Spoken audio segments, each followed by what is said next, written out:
반갑습니다. 스포츠 분석 국내 1위 가생 스포츠입니다. 오늘도 확실한 분석을 바탕으로 여러분께 큰 도움을 전해드리겠습니다. 구독과 좋아요 한 번씩 부탁드리겠습니다. 경기 분석에 앞서 국내 1위 분석가분을 모신 정보 공유방을 무료로 초대해드리고 있습니다.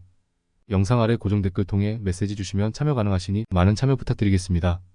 3월 30일 라리가 리그왕 세리어 분데스 EPL 일정입니다. 첫 번째 카디스와 그라나다의 경기입니다.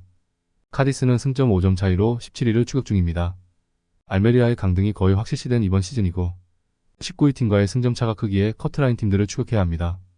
비록 소시에다드에 패하며 휴식기에 들어갔지만 홈에서는 최근 무패를 기록하는 등 경기력이 나쁘지 않았습니다. 처스트와 카르셀렌, 에르난데스 등이 지키는 수비가 경쟁력을 보였고 후안미가 찬스를 골로 연결했습니다. 그라나다는 휴식기 전 3연패를 당하며 강등으로 가고 있습니다. 3팀이 강등당하는 라리가기에 17위 이상을 기록해야 하는데 17위와 승점 차가 13점이나 됩니다. 아직 10경기가 남아있는 라리가지만 기적적으로 살아남기 위해서는 최소 5연승 이상을 달리며 경쟁팀들의 연패가 있어야 합니다. 때문에 원정에서 순위 경쟁팀 상대로 수비적으로 임하기 어렵습니다. 펠리스트리와 우주니 등 국대를 다녀온 공격수들이 풀타임을 뛰며 공격적으로 나서야 합니다. 라나다는 우주니가 마무리를 할 수 있지만 건바우와 옹글라 등 중원의 지원이 부족한 팀이기에 자주 기회를 맞이하기 어렵고 네바와 멘데즈가 나서는 측면 수비가 불안합니다. 나바로와 마르치스가 돌파로 기회를 만들 수 있고 후안미의 마무리가 있을 홈팀이 승리할 것입니다. 그러므로 이 경기는 카디스의 승리와 오버를 추천드립니다. 다음으로 릴과 랑스의 경기입니다. 릴은 휴식기 이전 4경기에서 1승에 그치며 다소 주춤했습니다. 파리 생제르맹이 압도적으로 치고 나가는 리그왕이기에 2위가 현실적인 목표인데 브레스트에 승점 4점을 뒤져 있습니다. 그래도 아직 8라운드가 남은 리그 일정상 기회는 충분히 있습니다. 이번 일정과 모나코 원정을 제외하면 스케줄도 무난한 편입니다. 쿡대를 다녀온 데이빗과 야즈즈, 제그로바 등이 건강하게 복귀했기에 풀 전력으로 홈경기에 나설 수 있습니다. 랑스는 리옹과 브레스트 등을 잡으며 기세를 올렸지만 반드시 승리가 필요했던 니스전을 패하며 브레이크가 걸렸습니다. Y가 한 골을 뽑아냈지만 리그 정상급으로 자부하는 최종 수비에서 단소가 치명적인 실수를 저질렀습니다. 그래도 1위권과 승점차가 5점에 불과하기에 남은 시즌 동안 역전을 노릴만 합니다. 두 팀 모두 승점 3점이 매우 필요하지만 패배에 대한 생각도 하지 않을 수 없습니다. 캐나다를 대표하는 릴의 스트라이커인 데이빗이 홈에서 공격적인 침투로 골을 노리겠지만 맨디와 토마손이 중원을 두텁게 하고 상대의 공세를 막아낼 랑스가 접전 끝에 차선의 결과를 챙길 수 있을 것입니다. 그러므로 이 경기는 무승부와 언더를 추천드립니다. 다음으로 나폴리와 아탈란타의 경기입니다. 나폴리는 최근 무패를 기록했습니다. 지난 시즌 우승을 이끌었던 감독과 김민재 등이 팀을 떠나며 위기가 길어진 초반이었는데 중반 이후 반등에 성공했습니다. 특히 휴식기 전 마지막 경기에서 최강 인테를 상대로 원정 승점을 따낸 것이 인상적이었습니다. 부상자들이 모두 돌아오며 풀 전력으로 경기에 나섰고 흐비차와 폴리타노, 오시멘 등이 위력적인 전방 움직임을 보였습니다. 아탈란타는 반대로 우승이 길어지고 있습니다. 하위권 팀인 사스올로에 승리한 이후 4경기에서 승점 2점 추가에 그치며 7위까지 추락했습니다. 인테르와 유벤투스 등 리그 선두권 팀을 연달아 만나는 등 스케줄이 타이트하긴 했지만 워낙 좋은 페이스였기에 아쉬운 결과입니다. 이 경기는 상승세의 나폴리를 상대하기에 무리한 공격 축구보다는 안정적으로 경기를 운영할 것입니다. 비슷한 전력의 팀 상대로 홈의 이점을 충분하게 누릴 것이고 유로 본선으로 조지아를 이끈 흐비차가 경기 내내 상대 측면을 돌파로 넘어설 것입니다. 오시멘과 라스파도리의 안정적인 마무리도 있을 나폴리가 승리할 것입니다. 그러므로 이 경기는 나폴리의 승리와 언더를 추천드립니다. 다음으로 뉴캐슬과 웨스트햄의 경기입니다. 뉴캐슬 유나이티드는 휴식기 이전 흐름이 좋지 않았습니다. FA컵에서는 8강에서 탈락했고 리그에서도 첼시 원정을 내줬습니다. 이삭과 고든, 알미론과 머피 등 공격진의 골이 나오긴 했지만 벤치에서 흐름을 바꿀 선수가 없었고 부상으로 인해 빠진 선수들의 공백이 컸습니다. 조엘링턴의 결장이 있기에 중원 경쟁력도 떨어진 최근입니다. 기마랑이스와 윌록 등이 조엘링턴의 공백을 메워야 합니다. 웨스트햄은 휴식기 이전 4경기에서 2승 2무를 기록하며 7위를 지켜냈습니다. 유로파에서는 8강에 진출해 레버쿠젠과의 혈투를 앞두고 있는데 시간이 충분하기에 당분간은 리그에 전념할 수 있습니다. 이 경기에는 볼란치인 알바레즈가 징계로 빠지지만 필립스와 수책이 있기에 문제는 없습니다. 뉴캐슬의 홈 경기력이 빼어나고 고든과 머피 등 상대 수비를 무너뜨릴 공격 옵션이 있는 것도 사실입니다.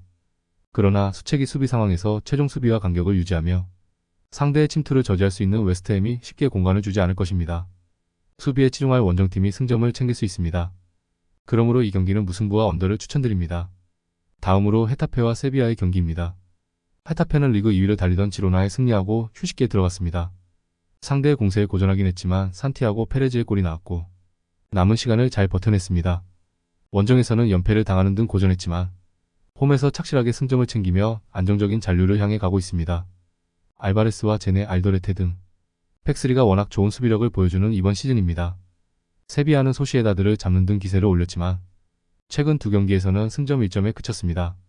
네시리와 로메로 오캄포스 등이 공격적으로 나서며 기회를 잘 만들었지만 수비가 흔들렸습니다. 라모스와 살라스, 나바스 등 베테랑 팩포가 조금 더 안정적으로 경기를 운영해야 합니다. 헤타페는 이번 시즌 15골을 기록한 마요랄이 부상으로 이번 경기에 나서지 못합니다. 그린우드와 마타 등이 공격을 이끌어야 하는데 수마레가 중원을 지킬 세비야 상대로 득점이 쉽지 않습니다. 원정팀은 나바스의 징계 결장이 있지만 아쿠냐와 살라스 등이 공백을 메울 수 있기에 접전을 유도할 수 있습니다. 그러므로 이 경기는 무승부와 언더를 추천드립니다. 다음으로 제노아와 프로시노네의 경기입니다. 제노아는 휴식기 전 3경기에서 승리를 챙기지 못했습니다. 그러나 시즌 초반에 승점 관리를 잘했기에 잔류권을 안정적으로 유지 중입니다. 수비 위주의 팀이라는 인상이 강했는데 이번 시즌은 구드먼슨과 레테기가 맹활약 중입니다. 어매치 기간 동안 자국을 대표했던 투톱은 나란히 골맛을 보고 기분 좋게 소속팀으로 복귀했습니다. 바델리의 중원 존재감도 확실합니다. 프로시노네 칼초는 휴식기 전 5경기에서 승점 1점 추가에 그쳤습니다. 이번 시즌 잔류를 위해 시즌 전 전력 보강에 열을 올렸는데 결과로 나오지 않고 있습니다. 시즌 10골을 기록 중인 소울레는 잘해주고 있지만 다른 선수들의 공격 가담이 원활하지 못했고 수비 라인에서는 중심을 잡아줄 선수가 없었습니다. 홈의 이점을 확실하게 누릴 수 있는 경기고 바스케스와 데인터가 나서는 수비는 상대에게 틈을 주지 않을 것입니다. 바델리의 패싱게임 전개 속에 레테기와 구드먼슨 마리노브스키가 스리톱으로 나서 공격을 이끌 제노아가 프로시노네를 더 수렁으로 밀어넣을 것입니다. 그러므로 이 경기는 제노아의 승리와 오버를 추천드립니다. 다음으로 토리노와 AC 몬차의 경기입니다. 토리노는 피오렌티나와 나폴리, 우디네세로 이어진 3연전에서 1승 2무를 기록하며 상위권과의 격차를 더 좁혔습니다. 선두권과 차이는 크지만 유럽 대항전 진출 가능한 순위권과는 충분히 격차를 줄일 기회를 잡았습니다. 차파타와 블라시치 등 공격을 이끄는 선수들의 안정적인 마무리가 있었고 강점인 강력한 수비로 상대를 막아냈습니다. 마시나와 보이보다 등이 상대의 뒷공간 침투를 잘 저지했습니다. AC 몬차는 휴식기 이전 연승에 성공했습니다. 제노아와 칼리아리를 상대했는데 연속 경기 골을 기록한 말디니가 맹활약했고 포르투갈 대표팀의 승선한 데니 모타가 2선에서 상대 수비를 잘 공략했습니다. 최근 원정 경기력도 안정적인데 연승에 성공하며 이 경기를 통해 원정 3연승을 노립니다.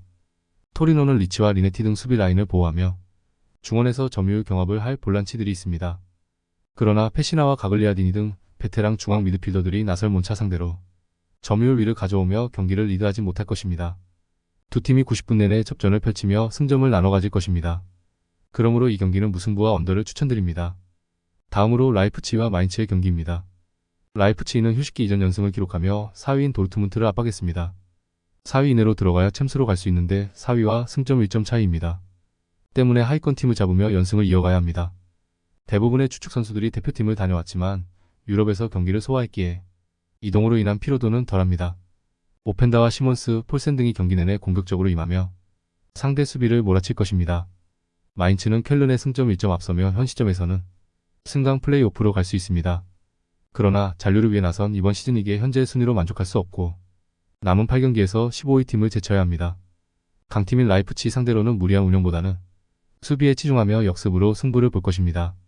원정팀은 레안드로 바레이로와 아밀 등이 중원의 라인을 내리며 수비의 숫자를 늘릴 것입니다.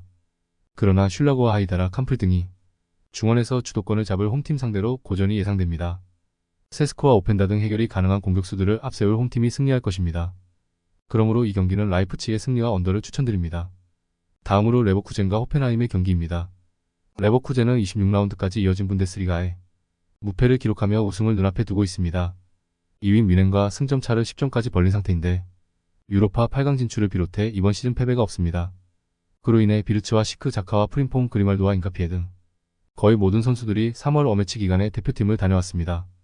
그러나 유럽 대륙에서 경기를 거의 나섰기에 추축 선수들이 정상적으로 경기에 나설 것입니다.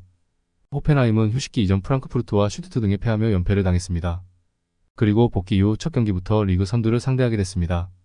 때문에 무리한 공격적인 운영보다는 수비 라인을 내리며 카드라백과 유라색 등의 오버래핑을 통한 역습으로 리그 선두를 잡으려 할 것입니다. 호펜하임은 크라마리치와 베우스트 베이어 등 자국을 대표하는 공격수들이 즐비합니다. 그러나 원정에서 리그 선두를 만나는 건 쉬운 일이 아닙니다. 그라니트 자카와 안드리 등 어매치에서 엄청난 활약을 한 중앙 조합이 나와 경기 주도권을 가져올 것이고, 프랑스를 격침시킨 비르츠를 비롯해 시크와 아드리가 공격을 주도할 레버쿠젠이 승리할 것입니다. 그러므로 이 경기는 레버쿠젠의 승리와 언더를 추천드립니다. 다음으로 프랑크푸르트와 우니온 베를린의 경기입니다. 프랑크푸르트는 챔스로 갈 수 있는 4위 팀과 승점 차가 10점까지 벌어졌습니다. 때문에 다음 시즌 챔스 진출을 노리기보다는 순위를 지키며 유로파나 컨퍼런스 리그 출전을 노릴 것입니다. 아우크스와 호펜하임 등이 추격하고 있기에 최대한 많은 승점을 따내며 순위를 지켜야 합니다.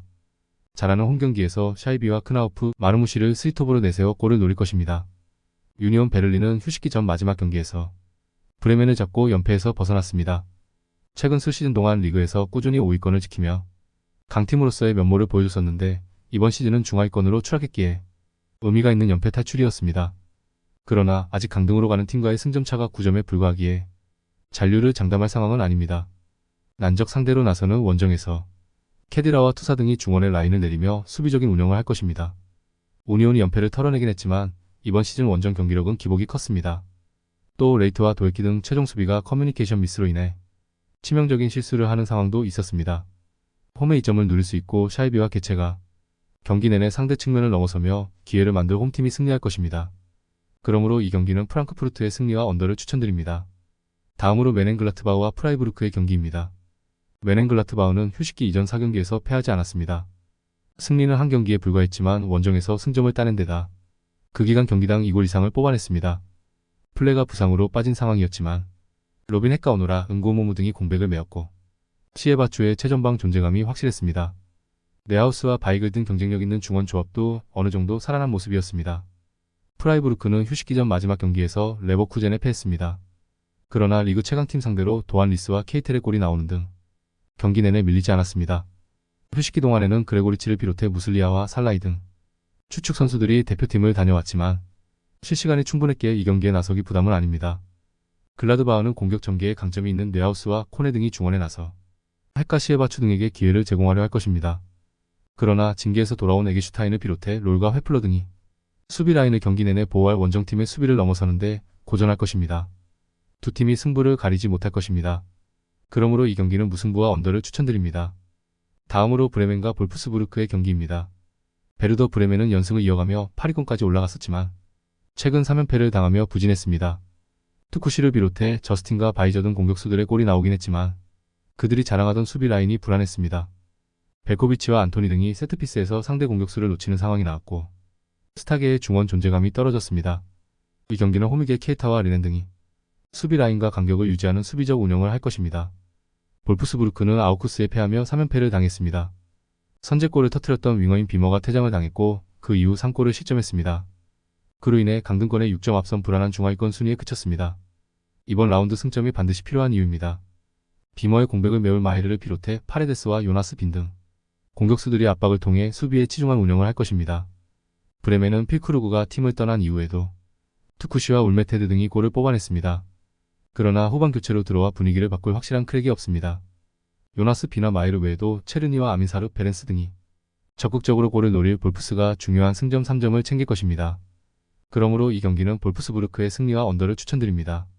더욱더 자세한 조합픽은 국대 최대 스포츠 정보방에서 무료로 받아보실 수 있으니 영상 아래 고정 댓글 링크 클릭해주시면 친절하게 안내 도와드리겠습니다. 조금이나마 유익하셨다면 좋아요, 구독 부탁드릴게요. 다음 영상에서 또 뵙겠습니다.